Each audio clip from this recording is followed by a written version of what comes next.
하나님 말씀 욥기 42장 1절입니다. 욥기 42장 1절, 시편 바로 앞에 있습니다.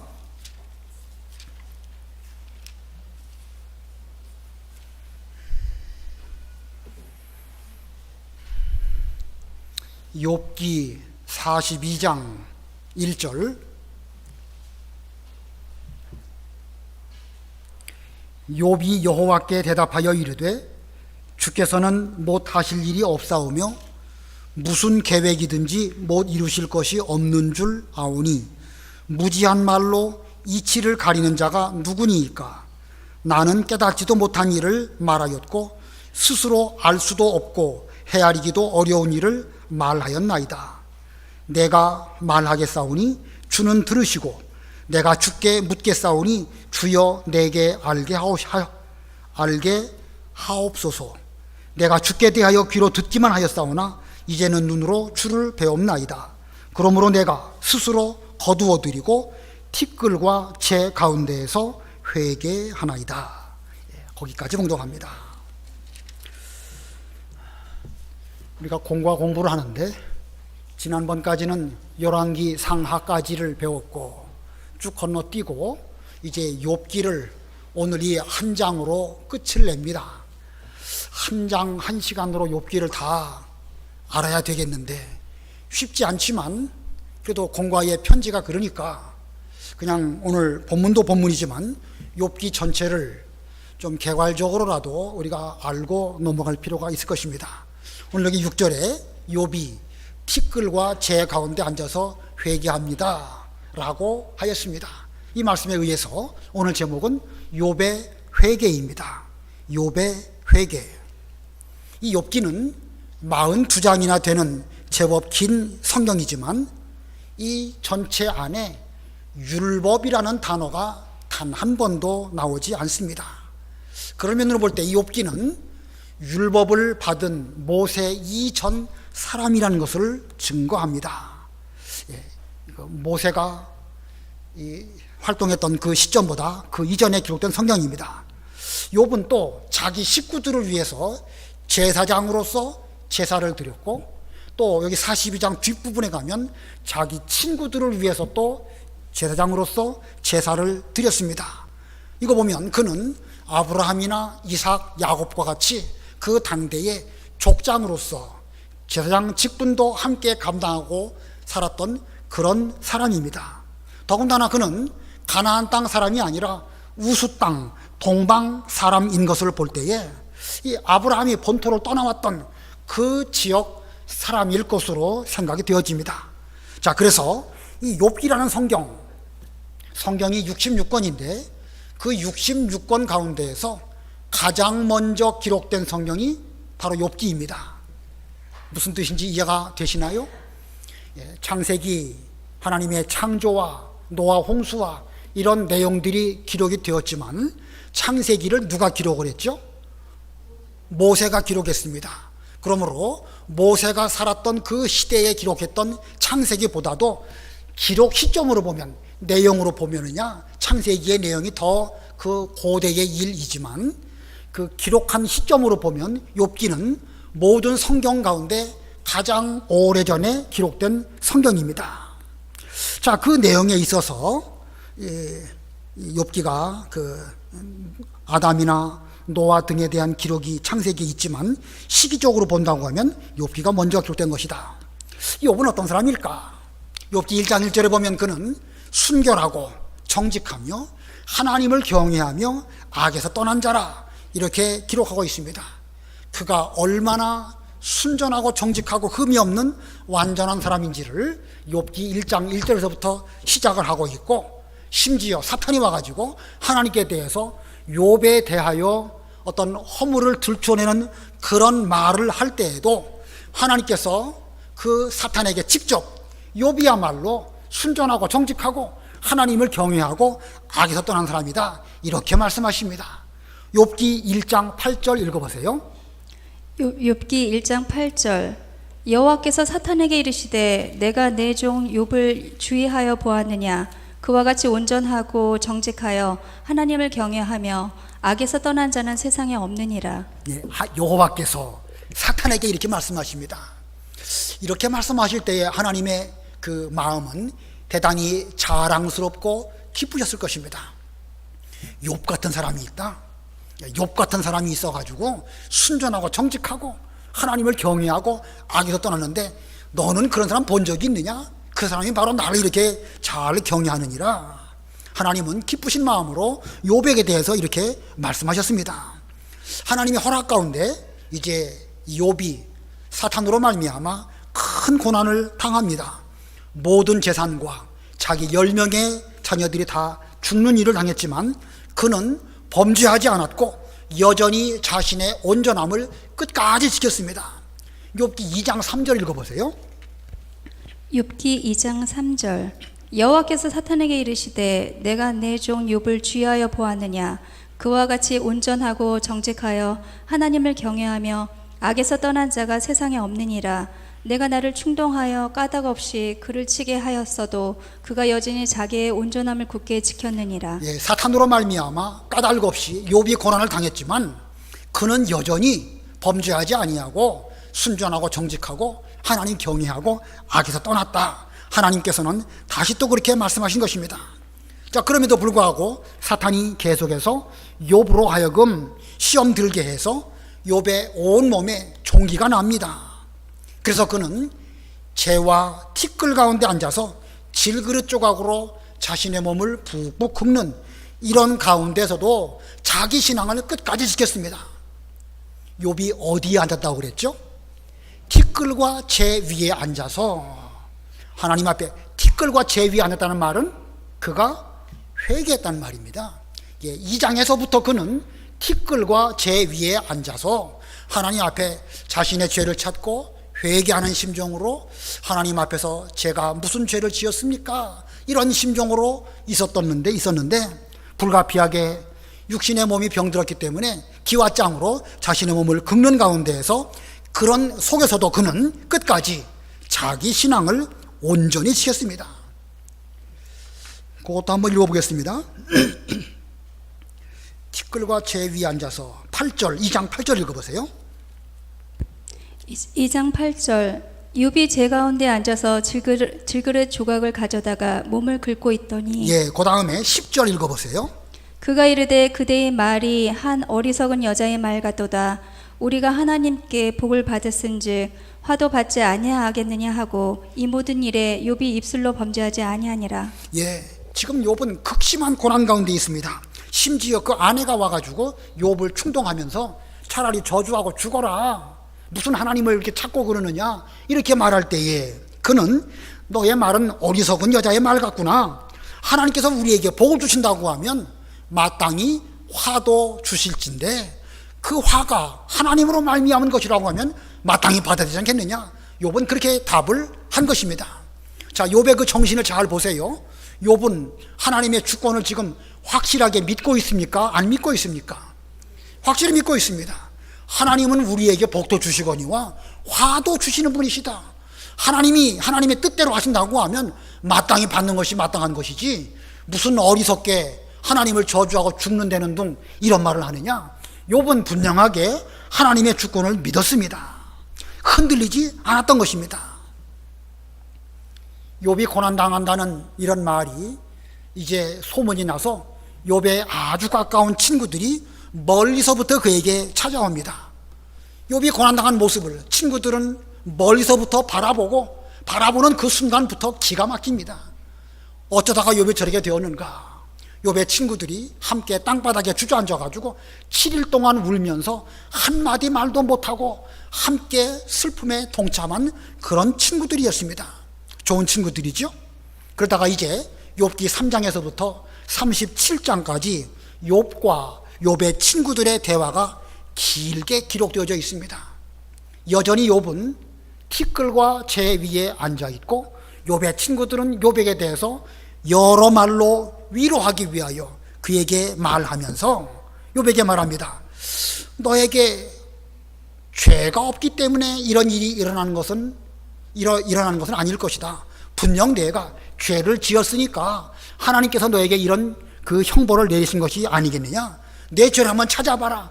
친구들이 계속해서 욥에게 대해서 이런 죄 저런 죄 계속 말하는데, 그런 말을 들으면서도 욥은 아무리 자기 자신을 그 말 앞에 살펴보아도 자기는 그런 죄를 지은 적이 없거든요. 자, 이 친구들이 욥에게 대해서 죄를 찾아 회개하도록 욥에게 말했지만 결국은 아무런 효력이 없었습니다. 이게 뭘 의미할까? 친구들은 물론 욥이 죄가 없다는 사실도 중요하지만 위로도 좋고 충고도 좋고 책망도 좋지만 사람이 자기의 기준으로 다른 사람에게 말하는 것은 사실은 그 어떤 효력이 없음을 보여줍니다. 위로도 좋고 충고도 좋지요. 그러나 이러한 태도는 바람직한 태도라고 말할 수 없습니다. 물론 일반적으로 죄 지은 사람에게 죄를 잘 설득하고 이해할 만큼 말해주는 것은 좋은 방법입니다. 그러나 자기의 생각으로 추측해서 혹시 이런 죄를 짓지 않았을까? 혹시 저런 죄를 짓지 않았을까? 그러면서 없는 죄를 자꾸 추측해서 말하면서 자신은 안 그런 척하면서 상대방을 책망하는 태도는 욥의 친구들과 다를 바가 없습니다. 그런데 그와 같은 욥의 친구들 앞에서 욥은 부끄러울 것이 없는 의로운 사람이었습니다. 자, 그는 어떤 것을 말했을지라도 거기에 걸리지 아니하고 부끄럽지 아니한 그런 사람이었습니다. 친구들과 오랜 대화 끝에 이제 제일 끝에 가서 여호와께서 폭풍 가운데 욥에게 찾아오십니다. 여호와께서 찾아와 주셨다. 참 중요한 의미를 갖고 있습니다. 그리고 욥에게 질문을 하십니다. 여러 가지 질문 가운데서 욥은 비로소 하나님 앞에서 하나님을 발견하게 되고, 그가 하나님을 발견하니까 또 자기 자신이 어떤 죄인인가를 발견하게 됩니다. 하나님이 찾아와 주시고 그가 하나님을 발견하고 하나님 발견하고 또 자기를 발견하니까 자기가 어떤 죄를 지었는지를 깨닫고 여호와 앞에서 그는 비로소 오늘 42장에서 회개를 하게 되는 것입니다. 지금 말씀드린 이 내용이 아주 중요한 신앙의 원칙입니다. 인간은 인간 앞에서 온전히 회개할 수가 있다 없다? 여러분 어떻게 생각하십니까? 사람이 사람 앞에서 온전히 회개에 이를 수 있을까요? 없을까요? 물론 조금 더 나은 면도 있고요, 좀 더 부족한 면도 있겠죠. 그래서 어떤 사람을 잘 표준 삼아가지고 저 사람처럼은 되면 좋겠다, 그 바람직한 태도입니다. 그러나 그것으로 인해 가지고 우리가 제대로 된 회개에 이를 수 있을까? 그럴 수 없습니다. 인간은 인간 앞에서 온전히 회개할 수 없습니다.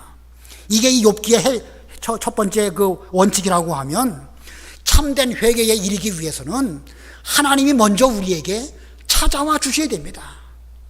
욥이 죄 가운데에서, 티끌 가운데서 얼마나 오랫동안 인내했습니까? 그러나 만일 하나님이 욥에게 찾아와 주시지 않는다고 하면 친구들과 무수한 대화를 많이 했다 할지라도 그는 제대로 된 회개, 제대로 된 어떤 진리에 이를 수 없는 것입니다. 참된 회개에 이르기 위해서는 사람의 노력으로 불가능한 것이고 하나님께서 우리에게 찾아와 주실 때에야 비로소 가능하다는 것입니다. 그 다음에는 그렇게 하나님이 찾아와 주셨을 때 하나님을 발견하고 그 앞에 자기를 발견하고 그럴 때에 비로소 참된 회개에 이를 수 있습니다. 하나님 발견하고 자기를 발견하고 그리고 나서 회개할 때에 그 회개야말로 참된 회개입니다.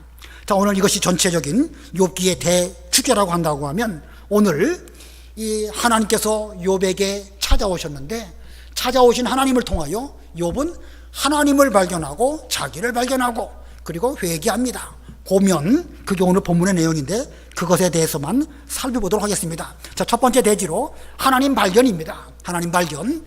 본문 1절 2절 우리 다 같이 합독하십니다. 1절 2절 시작. 욥이 여호와께 대답하여 이르되 주께서는 못하실 일이 없사오며 무슨 계획이든지 못 이루실 것이 없는 줄 아오니. 자, 욥의 이 말은 하나님께 대한 대답입니다. 욥기 38장에서부터 41장까지 하나님께서 욥에게 상당히 많은 질문을 하십니다. 많은 질문을 하셨는데 그 많은 질문을 두 가지로 요약을 한다고 하면, 첫 번째 질문은요, 누가 땅의 크기를 정했느냐? 누가 육지와 바다의 경계를 정하셨느냐? 누가 인간으로 하여금 생명과 사망을 정하셨느냐? 이런 질문을 쭉 하십니다. 자, 이런 질문. 누가 천지 만물을 창조하시고 땅의 크기를 정하셨을까? 이 지구의 덩어리를 누가 이렇게 정하셨을까? 이 정해진 이 지구 사이즈를 보면은요, 이것만 해도 얼마나 오묘한지 모릅니다. 뭐 이 시간 과학적인 원리를 다 설명할 수가 없습니다.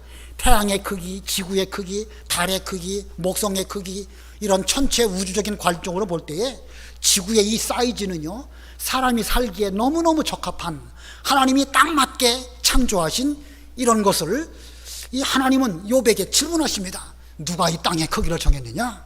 누가 육지와 바다의 경계를 정했느냐?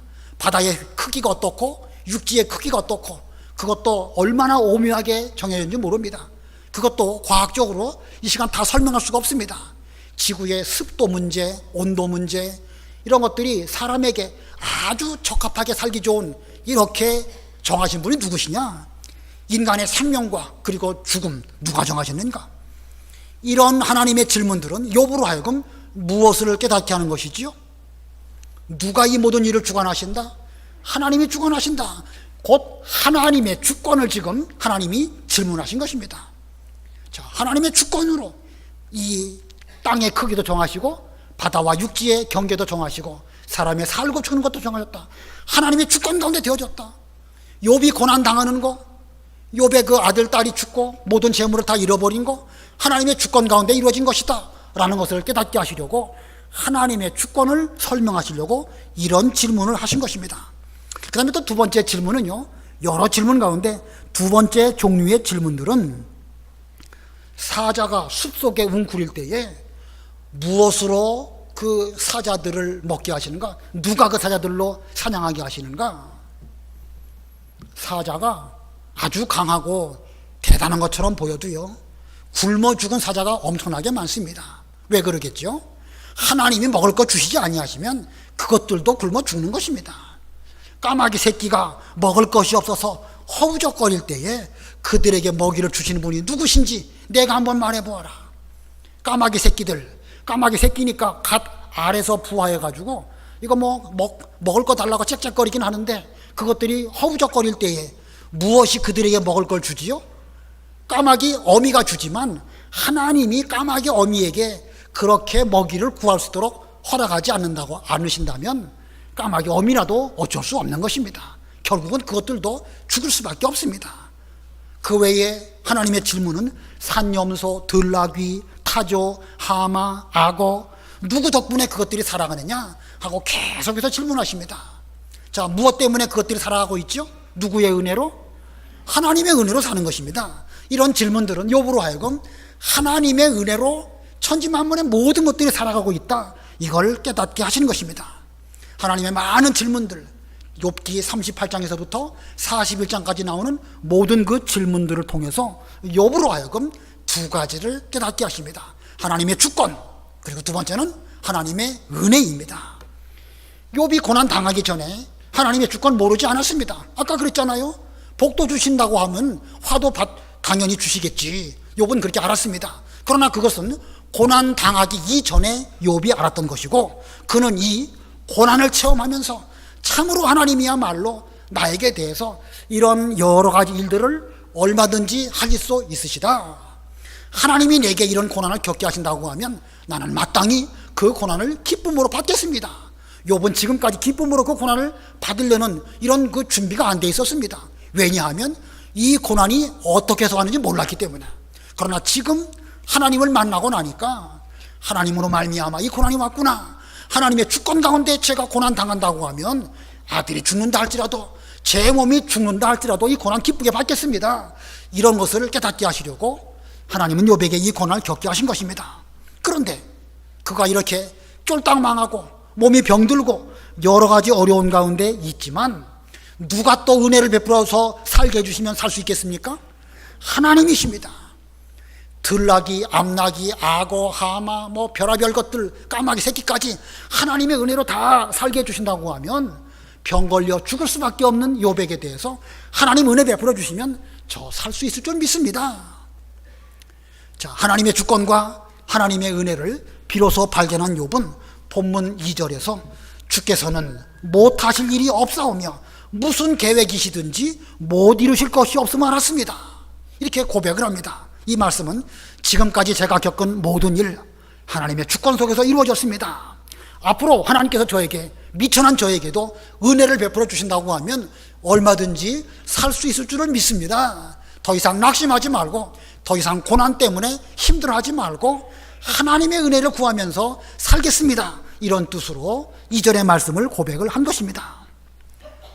자, 우리도 이러한 하나님을 지식으로만 알지 말고 여러 가지 체험을 통해서 알아야 되겠는데, 이런 체험을 하기 위해서는 불가피하게 우리에게도 고난이 있을 수밖에 없습니다.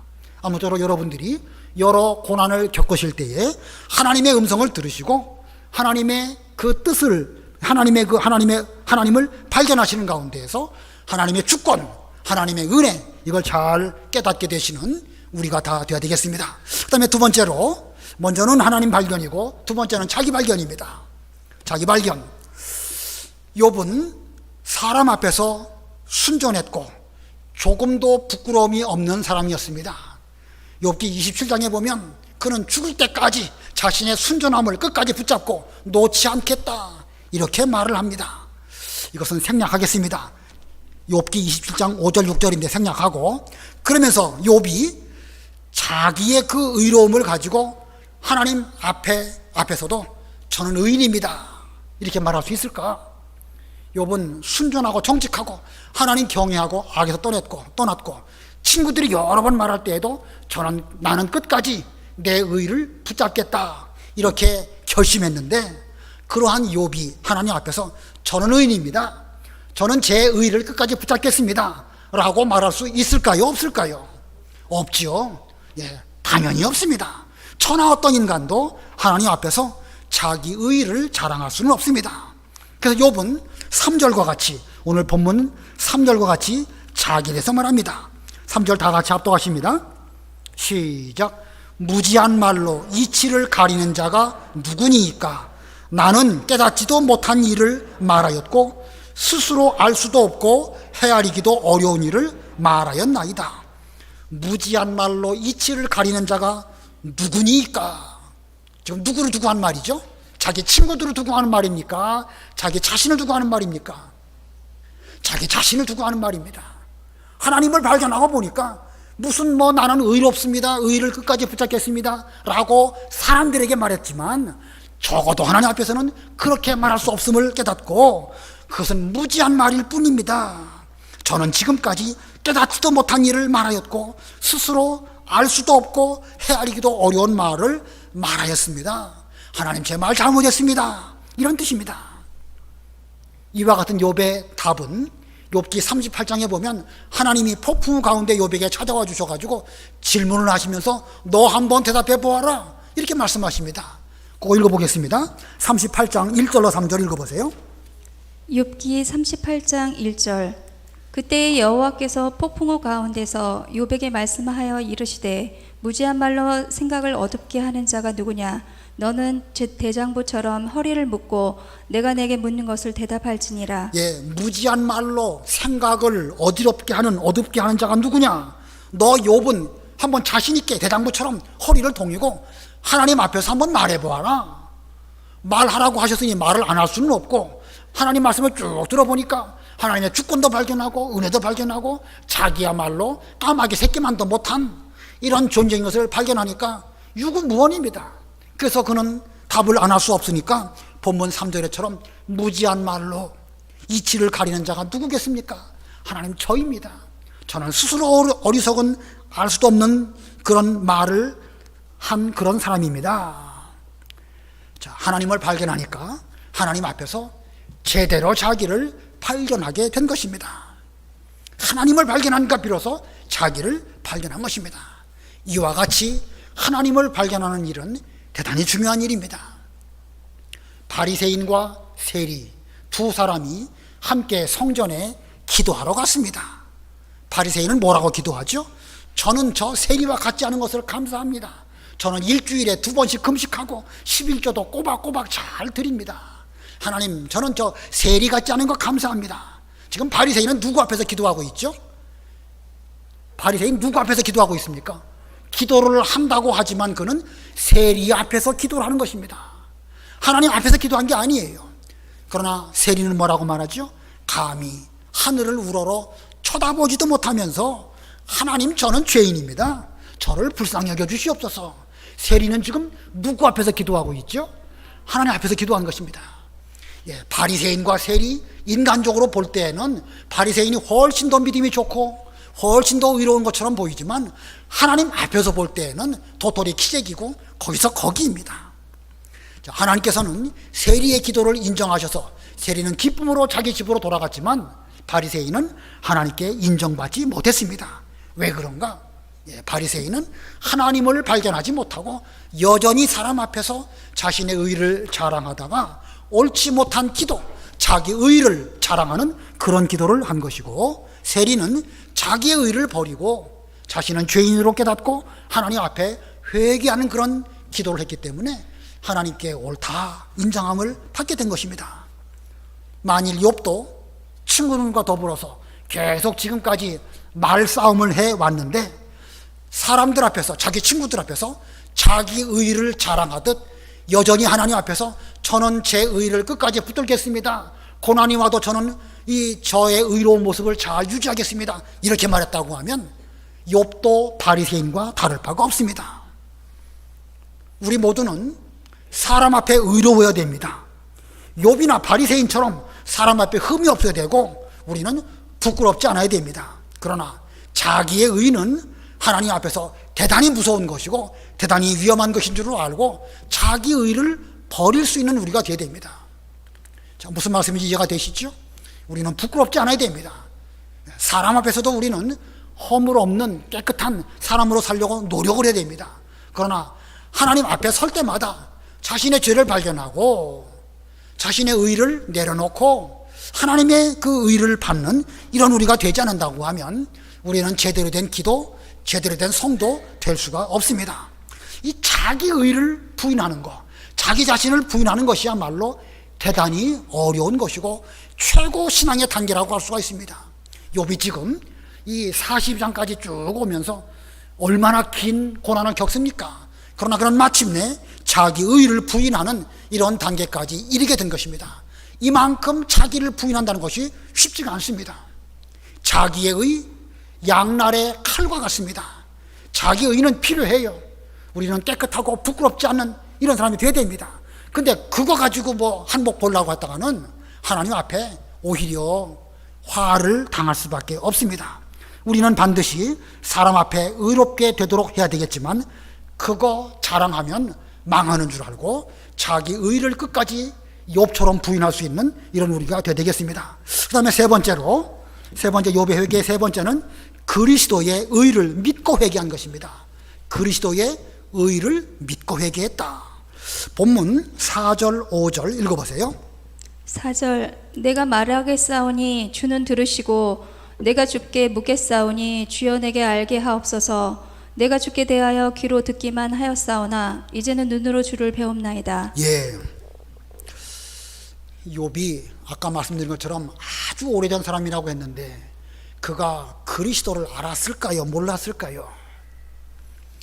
욥기 19장에 보면 내 대속자가 살아 계시거니와 장차 그분께서 땅 위에 서실 것이다. 내가 그때에 내 육체 바깥에서 그분을 배우리라 이렇게 말합니다. 그거 보면 욥은 장차 그리스도가 오셔서 이 땅 위에 서게 되실 것이고 그때 내가 비록 죽었다 할지라도 내 영으로 그리스도를 볼 것이다. 그는 그리스도를 알고 믿었습니다. 장차 오실 그리스도를 소망했습니다. 욥기 23장에 보면 그가 분명 하나님께서 자기 곁에 계심을 확실히 믿습니다. 하나님은 내 앞에서도 일하시고 뒤에서도 일하시고 내 좌우에서도 일하신다. 그런데 아무리 살펴보아도 하나님은 내 곁에 보이시지가 않으시는구나 하면서 하나님을 부지런히 찾지만 만날 수 없는 하나님이신 것을 고백을 합니다. 그러다가 이제 이 38장에 이르러서 욥에게 찾아오신 하나님을 만나게 되고 오늘 본문 5절에서는 내가 주께 대하여 귀로 듣기만 하였사오나 이제는 눈으로 주를 배웠나이다. 자, 욥이 직접 자기 눈으로 주님을 보았을까요? 안 보았을까요? 여기 뭐 좀 설명이 좀 어렵습니다. 하나님을 우리 눈으로 본다는 것도 좀 웃긴다는 표현이 이상하고 좀 어색한데 분명히 보았다고 말하고 있거든요. 구약 시대에 하나님께서 때로는 사람의 모습으로 찾아오시는 경우가 있으신데 그때 찾아오신 그 주님은 누구실까요? 성부 하나님이실까요? 성자 예수님이실까요? 여러 번 배우셨을 텐데 다시 한번 질문해 볼까요? 제 말이 너무 빨라서 잘 못 알아들으십니까? 구약 시대에 하나님께서 때로는 사람의 모습으로 찾아오시고 나타내 주시는 경우가 있습니다. 아브라함에게도 모사에게도 사람의 모습으로 찾아오신 경우가 있죠. 그때 그 찾아오신 그 하나님, 성부 하나님께서 사람의 모습으로 보여주신 것일까? 아니면 성자 예수님 그리스도께서 보여주신 것일까? 1번일까요? 2번일까요? 성자 예수님이시지요. 여기 욥이 만난 그 하나님 바로 예수 그리스도입니다. 자, 예수 그리스도를 욥이 만난 것입니다. 욥이 전에는 막연한 신앙으로 내 죽으면 그리스도께서 땅 위에 서실 것이다 막연하게 장차 오실 그리스도를 믿었지만 이 고난의 과정을 통하여 직접 그에게 찾아오신 그리스도를 만나고 발견했습니다. 자, 죽어서 배울 줄 알았던 그리스도를 직접 보게 되었습니다. 더 확실히 믿게 되었고 그분 앞에서 자기 믿음 없음을 깨닫고 회개하게 된 것입니다. 6절 우리 다 같이 합독하십니다. 6절 시작. 그러므로 내가 스스로 거두어 드리고 티끌과 제 가운데에서 회개하나이다. 자, 주님을 직접 배웠습니다. 내가 스스로 거두어 드리고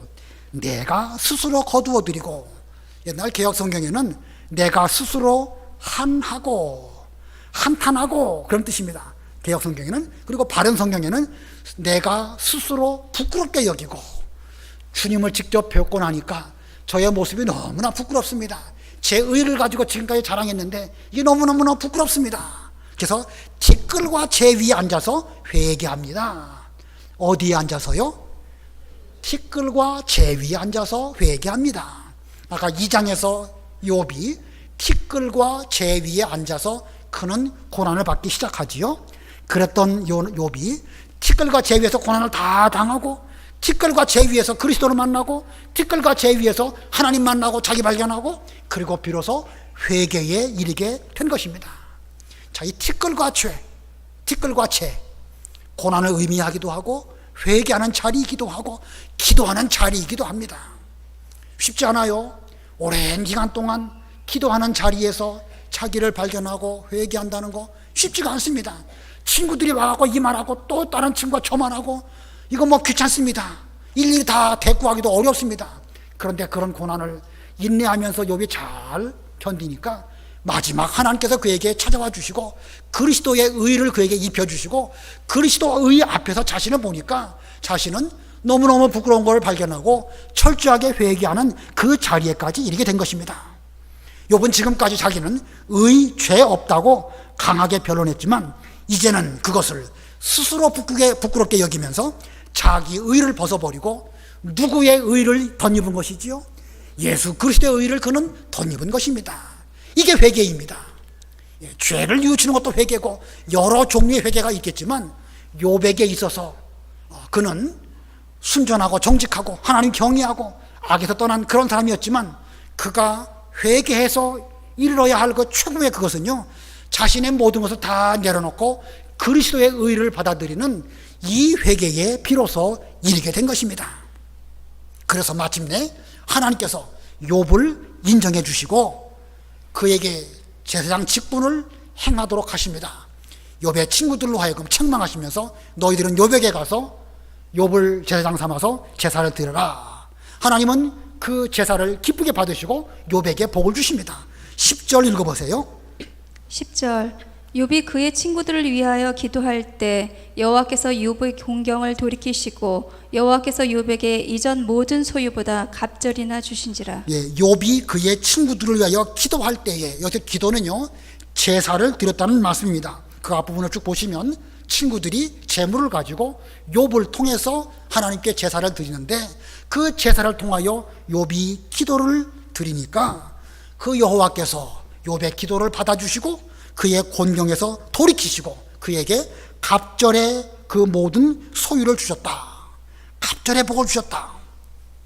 구약시대에 두 몫을 받는 것, 단순히 물질의 두 몫이 아니라 그건 무슨 복을 의미하는 것이죠? 장자의 복을 말하는 것입니다.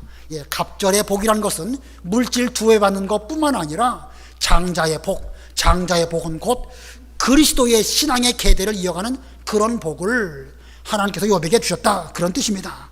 그 다음에 16절로 17절 읽어보세요. 16절. 그 후에 욥이 140년을 살며 아들과 손자 4대를 보았고 욥이 늙어 나이가 차서 죽었더라. 예, 욥이 140년을 살면서 아들과 손자 4대를 보았고 욥이 어떻게 해서 죽었다고 그랬죠? 늙어서 죽었다. 이게 무슨 뜻입니까? 고난 때문에 죽지 않았다는 거예요. 얼마나 많은 고난을 겪고 얼마나 힘들었습니까? 그러나 힘들고 고난받은 그것 때문에 죽은 것이 아니라 자기 살 만큼 하나님의 주권 가운데 다 살고 그리고 나이가 다 되어서 하나님께 데려감을 입고 천당에 갔다, 그런 뜻입니다. 아무쪼록 우리도 이 고난이 욥을 죽게 한 것은 아닙니다. 하나님의 주권 속에서 이 모든 일들이 이루어지고 하나님의 주권 가운데 고난받지만 더불어 하나님의 은혜도 우리에게 함께 있다는 것을 명심하면서 여러분 모두 욥처럼 장수하시고 또 아들 손자 4대를 보시고 늙어 나이가 차서 죽는 그런 우리가 되면 감사하겠습니다. 기도하시겠습니다. 하나님 아버지, 욥기 전체 42장의 말씀을 이 시간 짧은 시간에 다 훑어보았습니다. 요긴한 말씀들이 많이 있는데 하나님 하나하나 우리가 다 깊이 생각할 수 있는 저희가 되게 해 주시옵소서. 사람 앞에서 어느 누구도 자신의 의로운 것 가지고서는 결코 하나님 앞에 올바른 회개에 이를 수 없고 그것은 의로울 수도 없다는 사실을 일깨워 주셨습니다. 그러므로 우리는 다른 사람과 비교하지 않게 주시옵시고 항상 자신을 티끌과 재 위에 앉아서 하나님께 기도하는 가운데 하나님을 발견하고 자기를 발견하고 그리고 스스로 자기 자신의 의를 내려놓고 예수 그리스도의 의를 힘입어 의로운 사람으로 살아가는 저희가 다 되게 주시옵소서. 욥이 고난을 많이 받았지만 그 고난 때문에 그가 죽은 것이 아니고 하나님의 섭리 속에서 이 모든 일들이 이루어져 그는 갑절의 복을 받았을 뿐만 아니라 아들 손자 4대를 보고 나이 많아 늙어서 하나님께 데려감을 입었다고 했습니다. 우리의 삶도 마땅히 그렇게 될 줄을 믿습니다.